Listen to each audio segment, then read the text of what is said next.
ולא יותר מזה. משתתפי רלי הפרעונים נמצאים עכשיו בלב הסהרה. איתם נמצא גם שליחנו האמיץ, אביב פרנקל, שלום. הלו. אביב? בוקר טוב. מי נוהם שם בטלפון? אני חושבת שזה רוחות הסהרה שנוהמות. מה שלומך? איך מתקדם?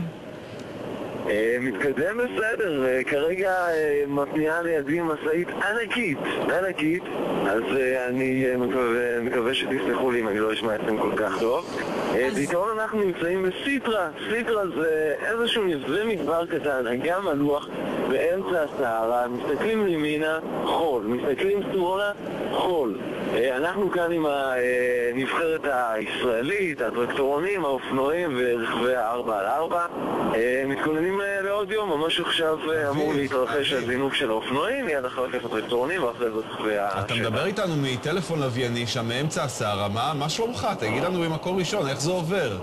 להיות באוטו כל כך הרבה זמן בתנאי שטח. אוכלים קצת חול, האמת היא שאפילו הרכב שלנו, רכב העיתונאים, שקע בתוך אמבטיית חול כבר ביום הראשון, והיינו צריכים לחכות לחילוץ שיגיע אלינו. הלו? כן, אנחנו איתך כל הזמן. אוקיי, אני שמעתי איזה צפצוף קטן.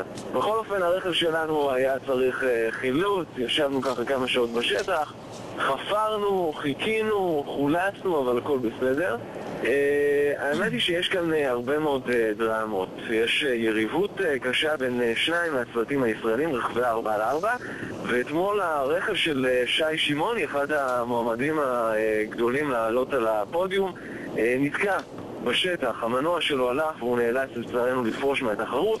אתמול בבוקר נפרדנו ממנו בדרך הביתה, אבל אז קרתה התקלה גם ברכב השני של היריבים שלו, של הלל סגל ורז איימן, ופשוט שי שמע על זה, עשה אחורה פנה, הגיע לכאן וכל הלילה הם עבדו על המנוע של הרכב של רז והלל, והיום יוצאים כמו חדשים לקטע שיביא אותנו לסיוע שנמצאת ממש על הגבול של לוב. אביב, מה נאחל לך? תמצאו נווה מדבר. כן, שים כובע, תשתה מים, אל תשכח את זה. אני אשתדל. שלא תחזור לנו למכת שמש. תודה. ותהנו המון. תודה לכם. המון.